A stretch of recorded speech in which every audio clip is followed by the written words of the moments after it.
நண்பர்கள் அனைவருக்கும் வணக்கம்.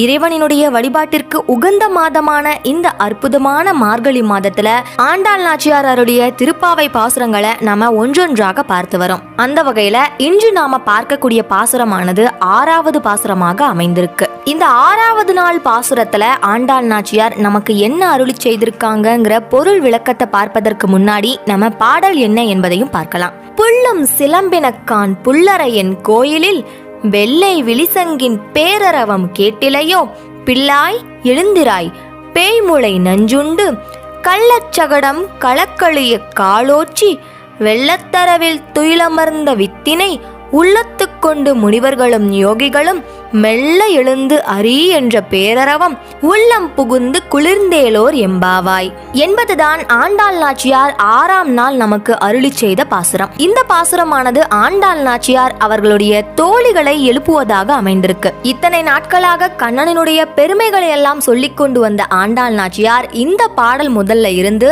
தன்னுடைய தோழியை எழுப்புவதாக அமைத்திருக்கார். இந்த பாடல் முதல்ல இருந்து வரக்கூடிய பாசுரங்கள் எழுப்பக்கூடியதாகவே அமைந்திருக்கும். அப்படி எழுப்புவதற்கு ஒரு காரணம் தேவைப்படும் இல்லையா? அதுபோலத்தான் அவங்கெல்லாம் எழுந்திருச்சிட்டாங்க என்றபடி இந்த பாடலினுடைய தொடக்கத்திலேயே ஆரம்பிக்கிறார் ஆண்டாள் நாச்சியார். பாடலினுடைய முதல் 2 வரிகள் என்ன என்பதை நம்ம பார்க்கலாம். புள்ளும் சிலம்பினக்கான் புல்லரையன் கோயிலில் வெள்ளை விழிச்சங்கின் பேரரவம் கேட்டிலையோ. பொதுவாகவே பறவை இனங்கள் அதிகாலையில எழுந்திருக்கக்கூடிய வழக்கத்தை கொண்டது. அதைத்தான் ஆண்டாள் நாச்சியார் அழகாக சொல்றார். புள்ளும் சிலம்பினக்கான், இந்த பறவை இனமானது அதிகாலையில எழுந்து தன்னுடைய சத்தங்களை இட்டு நம்மையும் எழுப்பக்கூடிய பணியை செய்ய தொடங்கிவிட்டது. புல்லரையன் கோயிலில் வெள்ளை விழிச்சங்கின் பேரரவம் கேட்டிலையோ அப்படின்னு சொல்றார். அதாவது இங்க என்ன சொல்றார் என்பதை பார்க்கும் பொழுது, காலை பூஜை வேளையில சங்கொலி முழங்கக்கூடிய வழக்கமானது அந்த காலத்து முதல்ல இருந்தே பாரம்பரியமாக இருந்து வருது. அந்த காலத்துல எல்லாம் எல்லா கோயில்கள்லயுமே சங்கு வச்சிருந்தாங்க. சங்கு என்பது ஒரு மங்களகரமான பொருளாக பார்க்கப்பட்டது. சங்கிலையும் கூட பல வகையான சங்குகள் இருக்கு. அதுலயும் வளம்புரி சங்கு என்பது ஒரு மங்கள பொருளாக அனைவரது வீட்டிலையும் விசேஷமாக வைத்திருக்கக்கூடிய ஒரு பூஜை பொருளாக பார்க்கப்பட்டது. அப்படி பூஜையின் போது சங்கொலி எழுப்பி அன்றாடம் பூஜை செய்ய வேண்டும் என்ற ஒரு நியதியும் இருந்து வந்தது. ஆனால் இன்றைய காலகட்டத்துல நிறைய பேருக்கு இந்த சங்கொலி என்பது எப்படி ஊதுவது என்பது கூட தெரியாம இருக்கு. அதே போல இந்த சங்கொலியானது பல பேரோட மனசுல இது ஒரு கெட்ட சகுனம் என்ற ஒரு தப்பான புரிதலும் இருக்கு. ஏன்னா ஒருவர் காலமானாங்கன்னா அந்த வீட்டுல இந்த சங்கொலி எழுப்புவதை நம்ம பார்த்திருப்போம். அதனால இந்த சங்கொலி ஒரு கெட்ட சகுனமாக யாரும் எண்ண வேண்டாம். சங்கொலி என்பது ஒரு மங்களகரமான சப்தம் தான். இப்படி சங்கொலி என்பது அந்த மாதிரியான இடங்கள்லயும் பயன்படும், ஆலயங்கள்லயும் பயன்படும். இன்னொரு முக்கியமான இடமாக பொங்கல் வரக்கூடிய நாட்கள்ல பொங்கல் பொங்கி வரும் பொழுது இந்த சங்கு நாதத்தினோட பொங்கலோ பொங்கல் என்று குலவையிட்டபடி வழிபாடு செய்யக்கூடிய வழக்கமும் கூட இருந்து வந்தது. இப்படி இந்த சங்கு ஊதுகின்ற சத்தம் கூட உனக்கு கேட்கலையா, எழுந்திரு என்றபடி முதல் 2 வரிகளை தன்னோட தோழியை எழுப்புவதாக ஆண்டாள் நாச்சியார் அமைத்திருக்காங்க. சங்குநாதமானது அவ்வளவு தூரம் கேட்கக்கூடிய அளவிற்கு அவ்வளவு சத்தம் வருமா என்று நீங்கள் நினைக்கும் பொழுது, அந்த காலத்துல சங்கு நன்றாக ஊத தெரிந்த நபர்கள் யாராவது ஊதும் பொழுது ஒரு 2-3 தெரு முழுக்க சங்குநாதமானது கேட்டிருக்கும். அதிகாலையான அந்த அமைதியான நேரத்துல ரொம்பவும் அதிகமான தூரம் சங்குநாதமானது கேட்குமா. இப்போ கோயில்ல அனைவரும் சேர்ந்து வழிபடக்கூடிய இந்த நேரத்துல சங்குநாதமானது கேட்க ஆரம்பிச்சிடுச்சு. அந்த சத்தம் கூட கேட்காம நீ இன்னும் தூங்கிட்டு இருக்கிறியே என்கின்ற மாதிரி தன்னோட தோழியிடம் சொல்லி எழுப்புகிறாங்க ஆண்டாள் நாச்சியார். இந்த இடத்துல புல்லரையன் என்றபடி கருடனை வாகனமாக கொண்ட அவனது ஆலயத்தில் ஊதுகின்ற சங்கின் ஓசை கூட உனக்கு கேட்கலையா என்கின்றபடி கருட வாகனன் என்கின்றதையும் இந்த இடத்துல அழகாக பதிவு செய்து காட்டியிருக்காங்க ஆண்டாள் நாச்சியார். இப்ப அடுத்த 2 வரிகள் என்ன என்பதையும் பார்க்கலாம்.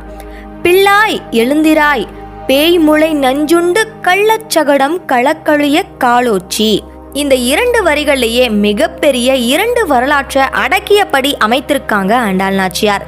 ஆண்டாள் அவர்கள் தன்னுடைய சிறு பருவத்துல இருந்தே கண்ணனுடைய லீலைகளை கேட்டு கேட்டு வளர்ந்தவர். பெரியாழ்வார் கிருஷ்ணனினுடைய லீலைகளையும் மகிமைகளையும் ஆண்டாளுக்கு சொல்லி சொல்லி வளர்த்திருக்காங்க. அதனால ஆண்டாள் கிருஷ்ணனுடைய மகிமைகளை எடுத்து சொல்வதுல அவ்வளவு ஆர்வமாக இருந்திருக்காங்க.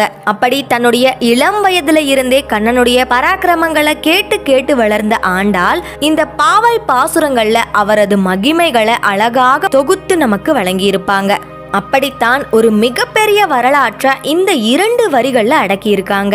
அப்படித்தான் இந்த வரிகள்ல சொல்றார் பாருங்க. அரக்கியான பூதகியுடைய பாலை உண்டு பூதகிக்கு மோட்சம் தந்த பெருமானாக இங்கு கண்ணனை பாவிக்கிறார். கிருஷ்ண பரமாத்மாவானவர் இந்த உலகத்துல அவதாரம் செய்தது எல்லோருக்குமே ஒரு விருப்பமான விஷயமாகவே இருந்தது. ஆனால் கம்சனுக்கு மட்டும் அது பிடிக்கல.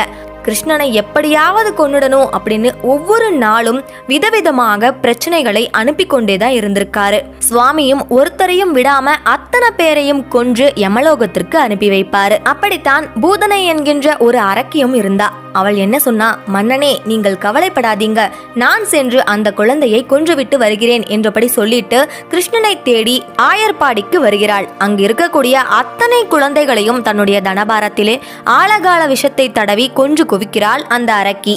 பிறகு தன்னுடைய உருவத்தை மாத்திக்கிட்டு ஆயர்பாடிக்கு கண்ணனை தேடி சென்ற போது தன்னிடம் பால் உள்ளது, நான் யாருக்காவது பால் கொடுக்கணும் என்றபடி அங்க இருந்த பெண்களிடம் சொல்றா. ஆனா அவங்க என்ன சொல்றாங்கன்னு பார்க்கும் பொழுது, நாங்க யார்கிட்டயும் பால் எல்லாம் வாங்குற பழக்கம் கிடையாது, பால் எங்க கிட்டயே இருக்கு, போதுமான அளவிற்கு எங்களிடமே இருக்கு, நாங்க வாங்க வேண்டிய அவசியம் இல்லை என்றபடி சொல்லிடுறாங்க. அதுக்கு அவ சொல்றா, இல்லம்மா நான் பால் விக்கிறதுக்கெல்லாம் இங்க வரல, என்கிட்ட புள்ள பால் இருக்கு, அது நான் யாருக்காவது குழந்தைங்களுக்கு கொடுத்தாகணும் என்றபடி சொல்லும் பொழுது இன்னொரு பெண் என்ன சொல்றா அப்படின்னு பார்க்கும் பொழுது, சரி சரி இவ விக்கிற மாதிரி தெரியல, பாவம் பால் கொடுக்கணும்னு ஆசைப்படுறா, சரி நீ பால் கொடுக்கணும்னா இப்படியே நேரா போனீனா அங்க இப்பதான் புதுசா பிறந்த ஒரு குழந்தை இருக்கு, 2 குழந்தைகள் இருக்கு, அதுல வெள்ளையா இருக்கும் பாருங்க, அந்த குழந்தை அதிகமா பால் குடிக்காது, ஆனா கருப்பா இருக்கக்கூடிய குழந்தை நிறைய பால் குடிக்கும், அந்த குழந்தைக்கு உங்களோட பாலை கொண்டு போய் கொடுங்க என்றபடி அந்த பெண்களும் சொல்லி அனுப்புறாங்க. இதை கேட்டதுக்கு அப்புறம் அந்த பூதகி யசோதையோட மாளிகையை நோக்கி போறப்ப என்ன பண்றா, தன்னோட உருவத்தை அழகான ஒரு பெண்ணை போல மாத்திக்கிறா. அப்படி அவள் வந்து கொண்டிருக்கும் போது யசோதை அவங்க மடியில குழந்தையை வைத்து கொஞ்சி கொண்டிருக்காங்க. கண்ணன் பிறந்து 29 நாட்கள் குழந்தையாக எதுவுமே தெரியாதபடி மடியில தவழ்ந்தபடி விளையாடி கொண்டிருக்காரு கண்ணன். ஏன்னா அவ ஒரு பூதனை தானே, தான் நினைச்சபடி அவளோட உருவத்தை எப்ப வேணாலும் எப்படி வேணாலும் மாத்திக்க முடியும். பூதகி நேரா யசோதையிடம் போய், அம்மா வணக்கம், என் கணவர் என்னை அடித்து விட்டார், அதனால் நான் வீட்டுல இருந்து கோபத்தோடு வெளியே வந்துட்டேன், எனக்கு இப்போவே பிறந்த ஒரு குழந்தையும் இருக்கு, அவசரத்துல அந்த குழந்தைய வீட்டிலேயே விட்டுட்டு வந்துட்டேன், அதிகப்படியான பால் சுரப்பதனால எனக்கு இப்போ ஜுரம் அடிக்குது, எனக்கு இப்போ பால் கொடுத்தாகணும், உங்களுடைய குழந்தைய கொஞ்சம் கொடுத்தீங்கன்னா நான் பால் கொடுத்துருவேன் என்றபடி யசோதையிடம் கேட்கிறா. யசோதை உடனே பூதகியை பார்த்து, நீ எல்லாம் ஒரு பெண்ணா, கணவர் அடித்தார் என்பதற்காக வீட்டில இருந்து கோச்சிக்கிட்டு வரலாமா, உன்னிடம் பால் குடித்தால் என்னுடைய குழந்தைக்கும் இதே மாதிரியான புத்தி தானே வரும், அதனால என்னோட குழந்தைய உன்னிடம்லாம் கொடுக்க முடியாது, போ நீ வேற யார்கிட்டயாவது போய் குழந்தைய கேட்டு வாங்கிக்கோ என்று யசோதையும் சொல்ல, உடனே பூதகி யோசிக்கிறா, எப்படியாவது பால் கொடுத்தாகணுமே, கண்ணனை கொன்றாகணுமே என்றபடி கையில இருக்கக்கூடிய குழந்தைய பிடுங்கி, கண்ணப்பா என்னுடைய பாலை உண்ணப்பா என்றபடி யசோதையினுடைய கையில் இருக்கக்கூடிய குழந்தையை பிடுங்கி தன்னுடைய மார்பினில் வைத்து பால் கொடுக்க ஆரம்பிக்கிறா. ஒண்ணுமே தெரியாத குழந்தையாகிய கண்ணன் என்ன பண்றாரு, பால் குடிக்க ஆரம்பித்ததும் பாலை மட்டும் இல்லாம அவளோட நாடி நரம்பு உதிரம் உயிர்னு அத்தனையும் பால் குடிக்கும் போதே உறிஞ்சி எடுத்துடுறாரு கண்ண பரமாத்மா. பூதகியும் உடனே அலறா, மின்சாரத்துல கை வைத்தது போல, காப்பாற்றுங்கள் என்னை காப்பாற்றுங்கள் என்றபடி கீழே விழுந்து மாண்டாள். பூதகியினுடைய உயிரும் பிரிந்தது, அவளால் வந்த வேதனையும் அனைவருக்கும் தேர்ந்து போனது. இவ்வளவு பெரிய வரலாற்றை இந்த ஒரு வரிகள்ல அழகாக பதிவு செய்திருக்கார் ஆண்டாள் நாச்சியார். அது மட்டும் இல்லாம அடுத்த வரிகள்ல சகடாசுரனுடைய வரலாற்றையும் பதிவு செய்து காட்டுகிறார். இப்படி கிருஷ்ண பரமாத்மாவினுடைய வீரதீர செயல்கள் எல்லாத்தையுமே இந்த பாசுரத்துல பதிவு செய்வதோடு பூதகியை கொன்று தன்னையும் காப்பாற்றி கொண்டு இந்த ஊரையும் காப்பாற்றிய பெருமான் என்றபடி கிருஷ்ண பரமாத்மாவை குறிப்பிட்டு காட்டுகிறார் ஆண்டாள் நாச்சியார். அது மட்டும் இல்லாமல் சகடாசுரனுடைய வரலாற்றையும் இந்த வரிகளிலேயே பதிவு செய்து காட்டியிருக்கிறார். இப்போ அடுத்த வரிகள்ல நமக்கு என்ன சொல்ல வரார் என்பதையும் நம்ம பார்க்கலாம். வெள்ளத்தரவில் துயிலமர்ந்த வித்தினை உள்ளத்து கொண்டு முனிவர்களும் யோகிகளும், அதாவது பார்க்கடல்ல பள்ளி கொண்டிருக்கின்ற பெருமானை தங்களது உள்ளத்து கோவில்ல குடியமர்த்தி இருக்கின்ற ஞானிகளும் யோகிகளும் என்பதை சுட்டி காட்டி சொல்ல வரார். பெருமாள் பார்க்கடல்ல தான் பள்ளி கொண்டிருப்பார். ஆனால் நீ இருக்க வேண்டிய இடம் அதல்ல, எங்களுடைய உள்ளத்தினில் நீ வந்து பள்ளி கொண்டிரு என்று பெருமானையே எடுத்து வந்து தங்களுடைய உள்ளத்தில் பள்ளி கொள்ள வைத்தவர்கள் எல்லாம் யாரு? ஞானிகளும் யோகிகளும் என்று சொல்ல வரார். சரி, ஞானிகளையும் முனிவர்களையும் பற்றி இங்கு எதுக்காக சொல்றார் என்பதை பார்க்கும் பொழுது அடுத்த வரியில மெல்ல எழுந்து அரி என்ற பேரறவம் உள்ளம் புகுந்து குளிர்ந்தேலோர் எம்பாவாய். இப்போ அந்த ஞானியர்களும் யோகியர்களும் கூட மெல்ல எழுந்து, அதாவது அவங்க படபடன் எழுந்திருக்க மாட்டாங்க, பொறுமையாக தான் எழுந்திருப்பாங்க. அப்படி மெல்ல எழுந்து ஞானியர்களும் யோகியர்களும் கூட அரி என்ற நாமத்தை சொல்லி இறைவனை வழிபாடு செய்ய ஆரம்பிச்சிட்டாங்க. இந்த இடத்துல ஆண்டாள் நாச்சியார் இன்னொன்றையும் பதிவு செய்யறாங்க. அரி அரி என்று உச்சரிக்கும் பேரொளியில கண்ண பரமாத்மாவின் உள்ளம் குளிர்ச்சி அடையும் என்றபடியும் பதிவு செய்யறாங்க. எம்பெருமானுடைய திருநாமத்தை சொல்லி நாம உச்சரித்து பூஜை செய்ய நீ இன்னும் எழுந்து வராம இருக்கியே என்றபடி தன்னுடைய தோழியை எழுப்புவதாக இந்த பாசுர படலத்தை ஆண்டாள் நாச்சியார் அமைத்திருக்காங்க. இந்த பாடலின் வழியாக ஆண்டாள் நாச்சியார் நமக்கு இன்னொரு கருத்தையும் பதிவு செய்யறாங்க. இந்த பாடல்ல பூதகியினுடைய வரலாற்றை ஏன் மையப்படுத்தி சொல்லியிருக்காங்க என்பதும் இதிலேயே அடங்கியிருக்கு. அந்த முக்கியமான விஷயம் என்ன என்று பார்க்கும் பொழுது தன்னை கொல்ல வந்தவர்களையெல்லாம் கூட எம்பெருமான் உயிர்வாக காட்டுகிறார். எப்படின்னா, பூதகிய அப்பவே கொன்றிருக்கலாம், ஆனால் அவளிடம் பாலும் குடித்து அவளுக்கு தாய்மை என்கின்ற ஒரு அந்தஸ்தையும் கொடுத்து அதோட விடாம அவளுக்கு மோட்சம் என்ற ஒரு நலனையும் கொடுத்திருக்காரு கிருஷ்ண பரமாத்மா. அப்போ ஆண்டாள் நாச்சியார் என்ன சொல்ல வராங்கன்னா, பகைமை உணர்வோடு வருபவர்களுக்கே கிருஷ்ண பரமாத்மா இவ்வளவு கரிசனத்தை காட்டும் பொழுது பக்தி உணர்வோடு வரக்கூடிய பக்தர்களுக்கு இன்னும் எத்தனை காருண்யத்தை இறைவன் காட்டுவார். ஆகவே பகைமை கொண்டவர்களை கூட ஆட்கொள்ளக்கூடிய கண்ணனை வழிபாடு செய்ய வாருங்கள் என்று தன்னுடைய தோழிகளை மட்டும் இல்லாம இந்த பாசுரத்தின் மூலமாக நம்மையும் சேர்த்துதான் ஆண்டாள் நாச்சியார் இறை வழிபாடு செய்வதற்கு அழைக்கிறார். ஆக இந்த பாசுரத்தின்படி பறவை இனங்கள் கூட அதிகாலையில எழுந்து தன்னுடைய அன்றாட பணிகளை செய்ய தொடங்கிவிட்டது. கருட வாகனனான கிருஷ்ண பரமாத்மாவின் கோவில்ல ஒலிக்கக்கூடிய சங்கொலி உனக்கு கேட்கவில்லையா?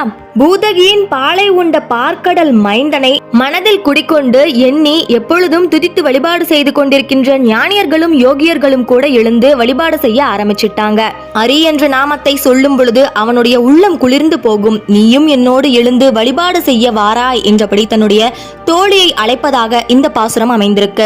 இந்த பதிவு உங்களுக்கு பிடிச்சிருக்கும் என்று நான் நம்புறேன். இந்த பதிவு பிடிச்சிருந்ததுன்னா லைக் பண்ணுங்க, உங்களோட உறவினர்களுக்கும் நண்பர்களுக்கும் ஷேர் பண்ணுங்க. மேலும் இந்த பதிவு பற்றின கருத்துக்களை மறக்காம கமெண்ட் பாக்ஸ்ல கமெண்ட் பண்ணுங்க. நீங்க இன்னும் நம்ம தினமொரு பதிவு சேனலை சப்ஸ்கிரைப் பண்ணனா சப்ஸ்கிரைப் பண்ணி தொடர்ந்து ஃபாலோ பண்ணுங்க. நன்றி, வணக்கம்.